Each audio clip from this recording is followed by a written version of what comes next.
नमस्कार दोस्तों, आप सबका स्वागत है मेरे यूट्यूब चैनल के ऊपर।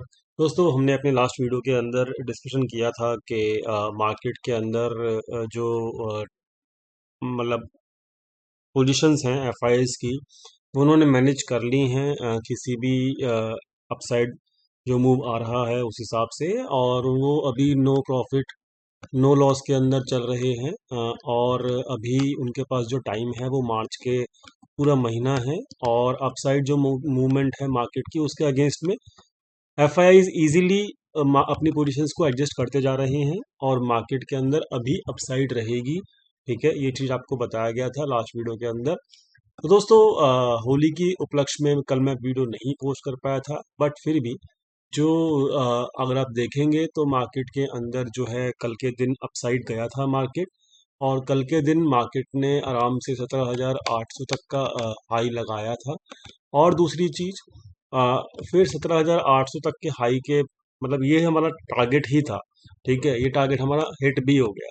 ठीक, उसके बाद मार्केट में आज जो था वो गैप डाउन खुला। गैप डाउन खुलने के बाद भी मार्केट में हुआ क्या, बहुत सिंपल सी चीज़ हुई। आपको 5 मिनट के चार्ट के ऊपर मैं दिखा भी देता हूँ। आप फ्री टेलीग्राम चैनल पे जुड़े अगर होंगे तो आपको सिंपल सारी इंस्ट्रक्शन मिल भी रही होंगी।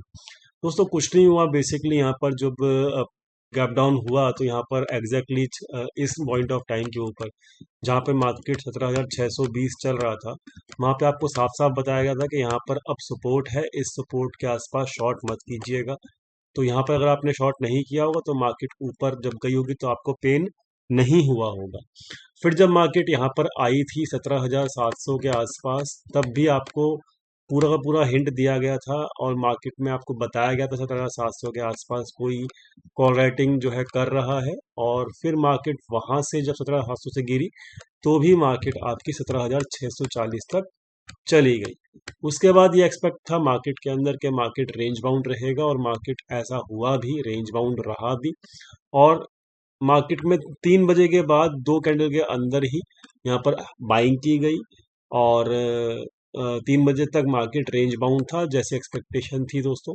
तो बेसिकली इस वक्त 3 बजे से पहले पहले हम लोग मतलब मैं स्क्रीन से आउट हो चुका था, आपको मैसेज भी किया था। तो आज के दिन जो भी मैसेज मिले वो आपको मॉर्निंग में मिला, यहाँ पर कि आप शॉर्ट मत कीजिएगा। यहाँ पर एक मैसेज मिला आपको कि आप लॉन्ग मत कीजिएगा। अगर यहाँ पे शॉर्ट नहीं किया होगा तो मार्केट में ये वाला पेन आपको नहीं मिला होगा। यहाँ पर अगर आपने लॉन्ग नहीं किया होगा तो आपको ये वाला पेन मार्केट में झेलने को नहीं मिला होगा। बाकी ये रही इस वाले मूव मूव की अपडेट। तो ये था केवल कैश बाइंग के जरिए जो कि एफआईज ने किया था। ये कैश बाइंग क्यों की एफआईज ने, इसको भी हम देखेंगे, साथ में उनकी टोटल पोजीशंस को भी देखेंगे, और अभी मार्केट की सिचुएशन को भी हम समझेंगे। दोस्तों, ये जो लेवल्स हैं मैं आपको बहुत दिनों से बोलता आ रहा हूँ कि ये लेवल्स जो है याद रखो। ये जो लाइंस के लेवल्स हैं डेली बेसिस के ऊपर मैं आपको दिखाता हूँ, और डेली बेसिस के ऊपर आपको कहता भी हूँ कि याद रखो। दोस्तों, 2 दिन से मार्केट इस लेवल के आसपास ही आ रहा है, और इस लेवल के नीचे नीचे ही क्लोज कर रहा है, और ये लेवल है 17,771 का। ठीक है दोस्तों, अब मार्केट में ये लेवल जो है एक रेसिस्टेंस का काम कर रहा है फिलहाल 2 दिन से। ठीक है, अब हमें कल देखना होगा क्या मार्केट इस लेवल के ऊपर क्लोज करेगा या नहीं करेगा। याद रखना इस चीज को, 17,771 क्या इस लेवल के ऊपर क्लोज करता है। अगर मार्केट इस लेवल के ऊपर क्लोज करने में कामयाब हो जाता है तब हम मार्केट को 18,000 भी जाते हुए देख सकते हैं शॉर्ट टर्म के अंदर। ठीक है, किसके अंदर, शॉर्ट टर्म के अंदर। तो लेवल्स के ऊपर प्ले करिए। अभी फिर दोबारा से बोल रहा हूँ मैं, लेवल्स के ऊपर प्ले कीजिए। लेवल्स केवल इंपॉर्टेंट है इस वक्त मार्केट के अंदर। क्यों, देखिए मार्केट के अंदर ना फिलहाल जो है सिचुएशन क्या है कि मार्केट अपसाइड जो जा रही है ना, ये केवल और केवल एक ट्रैप है। मैं आपको बहुत दिनों से कह रहा हूँ। ठीक है, ये केवल और केवल एक ट्रैप है, और इस ट्रैप ये ट्रैप क्यों है वो भी मैं आपको समझा चुका हूँ। फिर दोबारा से अगर समझेंगे तो बहुत बढ़िया रहेगा आपके लिए। देखिए यहाँ पर क्या है कि एक तो यहाँ पर बाइंग जो है वो केवल और केवल अदानी की स्टॉक की वजह से यहाँ पर जो है आपको कैश में बाइंग दिख रही है। ठीक है, 18,000 करोड़ की बाइंग की, जिसमें से 12,500 करोड़ जो है अदानी के स्टॉक्स में किसी ने बाई किया है। ठीक, पहली चीज़ तो ये। दूसरी चीज़, अब ये बाइंग जो है उतनी हैवी नहीं है जितनी यहाँ पर जो है क्या कहते हैं दिख रही है यहाँ पे। ठीक है, पहली चीज़ तो ये, तो ये एक सस्पेक्ट है हमारे एनालिसिस के थ्रू। दूसरी चीज़ देखिए ये है यहाँ पर कि एफआईआईज जो है ना अपनी शॉर्ट पोजीशंस जो है वो मतलब जो टोटल पोजीशन देखेंगे अगर आप, तो मैं दिखाऊंगा टोटल पोजीशन एफआईआईज की। तो टोटल पोजीशन जो है एफआईआईज की 60 65 66,000 अभी भी होल्ड पे हैं। ये क्लोज नहीं कर रहे, आज भी इन्होंने पोजीशंस क्लोज नहीं की हैं। मेंबर्स को बताया गया था लाइव मार्केट के अंदर कि आज कोई ना कोई पोजीशन शॉर्ट पोजीशंस बना रहा है। दोस्तों वो डाटा जो है, लाइव डाटा जो है बता रहा था कि कोई ना कोई बना रहा है, लेकिन पता लगता नहीं लाइव मार्केट में। तो जब डाटा शाम को आता है तो हमको पता लगा कि ये पोजीशंस आज बनाई हैं एफआईआईज ने, तो शॉर्ट पोजीशंस अभी भी जो है वो ऐड कर रहे हैं, ना कि क्लोज कर रहे हैं। आज की डेट में भी उन लोगों ने अपनी पोजीशन शॉर्ट वाली ऐड की है, याद रखना इस चीज को। तो मार्केट ऊपर जा रहा है, वो शॉर्ट पोजीशंस ऐड कर रहे हैं, तो इसका मतलब जो भी मार्केट के अंदर अप मूव आ रहा है वो केवल और केवल एक ट्रैपिंग के लिए है। इस बात को समझिए। दूसरी चीज, अगर आप कहोगे कि यहाँ पर तो एफआईआईज ने इक्विटी में बाइंग किया है, तो दोस्तों इक्विटी में बाइंग जो किया है वो मतलब दिखाने के लिए है। क्योंकि अगर वो इक्विटी में रियल वाला बाइंग होता है तो यहाँ पर वो शॉर्ट पोजीशंस क्लोज करके डेफिनेटली मार्केट को अपनी शॉर्ट पोजीशन को खतरे में ना डालते। ठीक है, तो ये केवल वो इक्विटी है, वो रियलिटी नहीं है, इस बात को समझिए। और ये ट्रैप जो है वो अगले 1 2 दिन भी चल सकता है कंटिन्यू, मेरी बात याद रखना। ये जो ट्रैप है अपसाइड का, वो 1 2 दिन 2 3 दिन चल सकता है। ठीक है, इसमें आप बिल्कुल मतलब ये आपको पता होना चाहिए सिचुएशन क्या है, कि ट्रैप है, अपसाइड चल रहा है। ठीक है, लेकिन कब तक चल सकता है? 1 2 दिन और चल सकता है। वो मैं क्यों कह रहा हूँ? वो मैं इसलिए कह रहा हूँ क्योंकि अभी जो टोटल पोजीशन देखोगे आप रिटेल की, ठीक है, अब वो जो आखिरी में जो 3 बजे के बाद जो बाइंग आई है ना, वो भी क्यों आई? देखो यहाँ पे क्यों आई, देखो। क्योंकि आखिरी में, क्योंकि 17,700 की यहाँ पर पुट बाइंग करके रखी हुई है दबा के, किसने? रिटेल ने। ठीक है, और इसी वजह से इनका जो स्टॉप लॉस है वो हिट हो जाए, और ये 17,700 का जो पुट है इन्होंने बाई किया हुआ है, ये जीरो हो जाए, मैक्सिमम इनको लॉस हो जाए। ठीक है, इसी वजह से आखिरी के 3 बजे जो है इन्होंने बाइंग किया, किसने? एफआईआई ने। वो भी बाइंग किसमें किया? कैश में किया। ठीक है, तो ये बहुत सिंपल चीजें हैं, आपको ये समझनी मतलब इजी। अब देखो, एक तरफ तो वो कैश में बाइंग कर रहे हैं, लेकिन दूसरी तरफ वो फ्यूचर्स में शॉर्ट कर रहे हैं। तो ये जो कैश की बाइंग है ये रियलिटी नहीं है। मैं आपको दिखाता हूँ फ्यूचर में शॉर्ट कहाँ किया है। एफआई ने 5% आज फ्यूचर में शॉर्ट भी किया है। ठीक है, तो अब सिंपल सी बातें हो गई ना, अब आपको समझ में आ रहा है ना कि ये बाइंग क्यों की गई है। वो भी 3 बजे ही की गई, वो भी 17,700 से ही की गई। तो इसलिए की गई क्योंकि डाटा पॉइंट्स के अंदर जो रिटेल ट्रेडर्स थे वो पुट बाइंग करके मतलब चल रहे थे, और उनका स्टॉप लॉस हिट कराने के लिए किया गया ये सब चीजें। मैं दिखा भी देता हूँ क्लोजिंग डाटा के ऊपर जो है यहाँ पर पुट बाइंग आया है। तो पुट बाइंग जब आया है तो इनका स्टॉप लॉस हिट होना कराने के लिए मार्केट को ऊपर लेके जाया गया। तो केवल और केवल यहाँ पर सेंटिमेंट्स को प्ले कर रहा है मार्केट। मार्केट कहीं जा नहीं रहा है, काफी दिन हो चुके हैं। दूसरी एक और चीज है कि यहाँ पर जो है यहाँ पर आप देखिएगा कि यहाँ पर इस वक्त नेगेटिव हो चुके हैं, इनकी शॉर्ट पोजीशंस हैं, और इनकी शॉर्ट पोजीशंस का स्टॉप लॉस हिट होना है। इसलिए मार्केट अभी 1 2 दिन और ऊपर जा सकता है। ठीक है, तो जब तक ये बेरिश रहेंगे मार्केट नीचे नहीं आएगा। ये हम अपने देख चुके हैं, प्रीवियस एक्सपीरियंस के बेसिस के ऊपर, इस अपनी पुरानी एनालिसिस के अंदर देख चुके हैं। तो इसीलिए अभी आपको शॉर्ट राइड में बैठना है तो थोड़ा वेट करिए, मार्केट को अच्छे लेवल पे जाने दीजिए, वहां पे फिर शॉर्ट करिएगा। शॉर्ट हम तब करेंगे जब यहाँ पे रिटेल की पोजीशन 5 लाख के आसपास हो जाएंगी।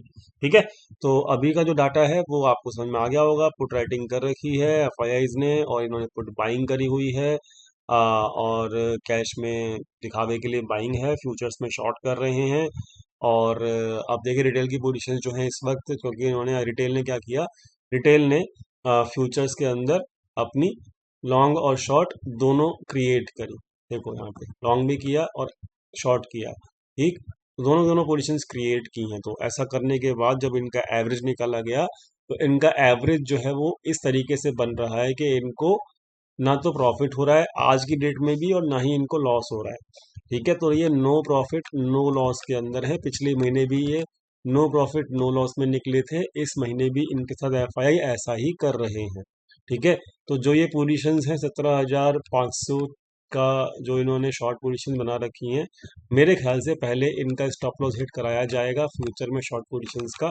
ठीक है, जब इनका स्टॉप लॉस हिट हो जाएगा तो फिर इनके लॉन्ग्स वाले पोजीशंस के स्टॉप लॉसेस हिट कराए जाएंगे। तो मार्केट अब अगले कुछ 15-20 दिनों में कैसे घूमेगी, पहले ऊपर जाएगी, जब इनका स्टॉप लॉस हिट हो जाएगा तो फिर इनका स्टॉप लॉस हिट करने के लिए मार्केट फिर नीचे आएगी। तो this is how the market will behave. ठीक है, तो पहले ऊपर जाने के लिए मार्केट अभी जा ही रही है, जब ऊपर जाके फिर मार्केट नीचे जाएगी। ठीक है, तो इसका आप ख्याल रखिएगा। और इस वक्त एफ आई एस की पोजीशन अगर आप देखोगे तो इनकी पोजीशंस कॉस्ट टू कॉस्ट है, सारी सारी शॉर्ट पोजीशंस, और लॉन्ग पोजीशंस इनकी 300 पॉइंट के प्रॉफिट में है। ठीक है, तो हालांकि ये अपनी शॉर्ट पोजीशंस को ले ही आएंगे प्रॉफिट में, तो हम जानते ही हैं, इनके ऊपर भरोसा हमें रखना ही चाहिए। तो ओवरऑल सिचुएशन अब ये, इसीलिए मैं आपको कह रहा हूँ कि अगर ऊपर जाता हुआ जो मूव है ना, वो एक ट्रैप है, इस बात को समझिए। अप मूव जो है वो एक ट्रैप है। ठीक है, समझ गए? तो लेवल्स आपको ख्याल रखने चाहिए, इंट्राडे खेलना चाहिए। अगर आप मूव खेलो तो स्टॉप लॉस के साथ खेलो, क्वांटिटी कंट्रोल में रखो। अपसाइड ट्रैप है, ये हम जानते हैं, और एक दो दिन और मार्केट ऊपर रहना चाहे तो रह सकता है। तो this is what I expecting. ठीक है, तो this is my analysis and I hope आपको समझ में आ गया होगा। लेवल्स आपको याद रखना है 17,771 का, इसके ऊपर क्लोजिंग कल मिलती है तो आप 100-200 पॉइंट और मार्केट को खींचता हुआ देख सकते हो। जैसे कि यहाँ पर मिला था ना, इसके ऊपर क्लोजिंग मिल गई थी, पॉजिटिव क्लोजिंग मिली, 100-200 पॉइंट मार्केट को खींच दिया था। ऐसे ही यहाँ पर अगर इसके ऊपर क्लोजिंग मिल जाती है तो 200 पॉइंट मार्केट को और खींच सकते हैं 18,000 तक मार्केट को। क्लियर हो गई बात? और वहीं पर उनका स्टॉप लॉस हिट हो जाएगा रिटेल का, क्योंकि 500 पॉइंट से ज़्यादा का स्टॉप लॉस कोई रखता नहीं है बेसिकली। ठीक है, तो ये था एनालिसिस निफ्टी का। और अब सिंपल सी बात है, लेवल्स प्ले करना है, कल को क्या होगा क्या नहीं होगा। डाटा पॉइंट मैंने आपको बता दिया है, लाइव डाटा आपको पता लगेगा फ्री टेलीग्राम चैनल के ऊपर, लिंक डिस्क्रिप्शन में दिया हुआ है वीडियो के। बस आपको लेवल प्ले करना है। ठीक, लेवल 17,771 के ऊपर मार्केट है तो 17,750 के स्टॉप लॉस के साथ लॉन्ग कर दो, 20 पॉइंट का स्टॉप लॉस रखो। और 17,771 के नीचे चल रहा है मार्केट तो 17,790 के 20 पॉइंट के स्टॉप लॉस के साथ शॉर्ट कर दो। सिंपल सी बात है। बैंक निफ्टी भी ज़बरदस्ती ऊपर जा रहा है, तो देख लेते हैं कैसे। देखो भाई, सिंपल सी बात है, मार्केट के अंदर अभी रिटेल जो है वो शॉर्ट बैठा हुआ है। ठीक है, तो अब कहानी क्या है, अब ये जो हाई है ना 42,000 के आसपास का, यही एक लास्ट रेसिस्टेंस बचा हुआ है। ठीक है, और उसके बाद ये 42,000, हाँ जी 42,000 का ही है। तो 42,000 के ऊपर सस्टेन करे तभी इसमें अब फ्रेश लॉन्ग पोजिशन में आना, अदरवाइज इसमें अब फ्रेश पोजीशंस लॉन्ग वाली बनानी ठीक नहीं है। ठीक है, तो यही मार्केट है, और बैंक निफ्टी तो थोड़ा सा अब रिस्की होता जा रहा है। ठीक है, निफ्टी के मुकाबले बैंक निफ्टी रिस्की होता जा रहा है। 42,000 के ऊपर क्लोजिंग दे दे तो मजे ही मजे हैं, फिर तो कोई दिक्कत ही नहीं है। लेकिन अब 42,000 रेजिस्टेंस है तो उसके आसपास तो अब बैंक निफ्टी रिस्की होता चला जाएगा। ठीक है, इस बात को ख्याल रखना। तो ये थी एनालिसिस मेरी, ऑप्शन चेन बता दिया मैंने, फ्यूचर बता दिया, सब कुछ बता दिया। Thank you so much for watching this video. कल मिलते हैं अपने फ्री टेलीग्राम चैनल के ऊपर। Thank you so much for watching this video. Thank you.